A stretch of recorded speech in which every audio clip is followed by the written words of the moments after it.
Hi అండి, welcome back to our channel ని స్నేహం తెలుగు బ్లాగ్స్. ఎలా ఉన్నారు అందరూ? నేనైతే చాలా బాగున్నానండి. మీరు కూడా బాగుండాలని మనస్ఫూర్తిగా మన కన్నయ్యని వేడుకుంటున్నాను.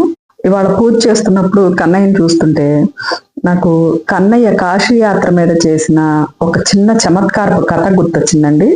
అది మీతో షేర్ చేసుకుందాం అని చెప్పి ఈ వీడియో స్టార్ట్ చేశాను. ఇవాళ నేను విన్న చిన్న కథలో భాగంగా ఈ కథ చెప్పుకుందాం. కురుక్షేత్ర యుద్ధానంతరం పాండవులు విజయం సాధించిన తర్వాత వారు ఒక సంకల్పం పూనారంట. పుణ్యక్షేత్రాలు సందర్శించాలని, కాశీయాత్ర చేయాలని, గంగా స్నానం ఆచరించాలని. వారు ఏది సంకల్పించినా ముందుగా కన్నయ్యకి చెప్పడం, ఆయన సలహా తీసుకోవడం అలవాటు కాబట్టి మన కన్నయ్య దగ్గరికి వెళ్ళి అడిగారంట. బావా, మేము ఇలా కాశీయాత్ర చేయాలని అనుకుంటున్నాము, మాతో కూడా నువ్వు వస్తావా అని చెప్పేసి అని అడుగుతారంట.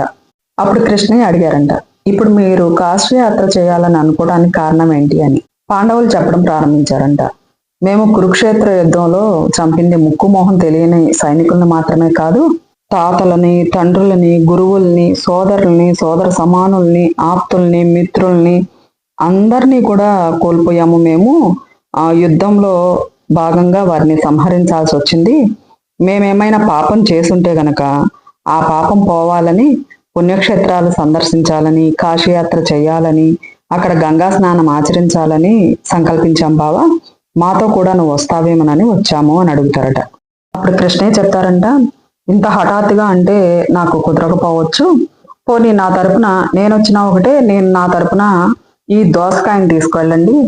మీరు ఏ క్షేత్రాలు అయితే తిరుగుతారో అక్కడ ఆ క్షేత్రాల్లో భగవంతుని దర్శనం ఈ దోసకాయకి కూడా చేయించండి.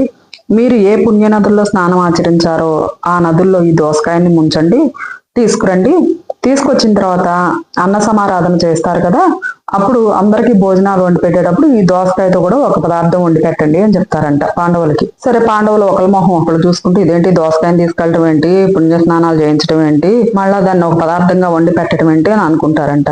కానీ బావ చెప్పాడు కదా, బావ చెప్తే దానిలో ఏదో ఆంతర్యం దాగే ఉంటుంది, బావ చెప్పిన ప్రకారమే చేద్దాం అనుకుని అలాగే వాళ్ళు వెళ్ళిన పుణ్యక్షేత్రాలు అలా తిప్పుతారంట. వాళ్ళు మునక వేసిన పుణ్యనదుల్లో ఆ దోసకాయని కూడా ముంచుతారంట, తీసుకొస్తారంట. చివరికి అన్న సమారాధనలో దాంతో ఒక పదార్థాన్ని తయారు చేస్తారంట. తీరా అందరూ కూర్చొని భోజనం చేసే టైంకి ఆ దోసకాయ బాగా చేదుగా ఉంటుందంట. అబ్బా బావా, ఏంటి ఇంత చేదుగా ఉంది ఈ దోసకాయ అని చెప్పేసి అనగానే మన కృష్ణయ్య పక్క నవ్వుతారంట. అవును బావా, అది చేదు దోసకాయ, మరి దీన్ని తీసుకెళ్లి పుణ్యక్షేత్రాలు దర్శించారు, మళ్ళా పుణ్య నదుల్లో స్నానం చేయించారు, మరి ఈ దోసకాయలు ఎంత కూడా చేదు పోలేదేంటి బావా అని నవ్వుతారంట కృష్ణయ్య. అప్పుడు గాని కృష్ణయ్య ఆంతర్యం పాండవులకు అర్థం కాలేదట. మనసులో పశ్చాత్తాపం అనేది లేకుండా మనం ఎన్ని పుణ్యక్షేత్రాలు తిరిగినా, ఎన్ని నదుల్లో మునకలేసినా, ఎన్ని కాశీయాత్రలు చేసినా ఉపయోగం లేదు. పశ్చాత్తాపమే పాపానికి నివృత్తి. అంతే కదండి, చేసిన పాపాలకి ప్రాయశ్చిత్తం అనేది అనుభవించకపోతే ఎన్ని కాశీయాత్రలు చేసి ఏం ఉపయోగం అండి? అంటే దీని అర్థం కాశీయాత్రలు వ్యర్థమని కాదండి, చేసిన పాపాలకు పశ్చాత్తాప పడకుండా కాశీయాత్ర చేసినా ఉపయోగం లేదని దీని అర్థం. ఈ రోజుల్లో కొందరికి ఈ పుణ్యక్షేత్రాలు దర్శించడం, గంగా స్నానాలు చేయడం, కాశీయాత్రలు ఒక ట్రిప్ లాగా ఉన్నాయే తప్ప దాని వెనక ఆంతర్యం తెలియదండి.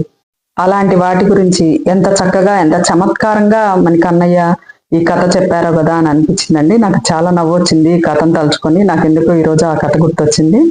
అంతే కదండి, కొందరికి ప్రేమ బంధం ఉండదు, పేగు బంధం ఉండదు, తోడబుట్టిన బంధం ఉండదు. ఎలాంటి ద్రోహం అయినా ఎంత అవలేలగా చేసేస్తారో మళ్ళా కాశీయాత్రలు, పుణ్యక్షేత్రాలని తిరిగేస్తూ ఉంటారు. ఇదండి ఇవాళ నేను విన్న చిన్న కథ. మన స్నేహితులతో కూడా షేర్ చేసుకుందామని ఈ వీడియో చేశానండి. కథ నచ్చినట్లయితే లైక్ చేయండి, ఇంకా నచ్చితే కామెంట్ చేయండి. నేను మరొక చిన్న కథతో మళ్ళీ మీ ముందుకు వస్తానండి. Until then, keep watching. Bye bye. Thank you all.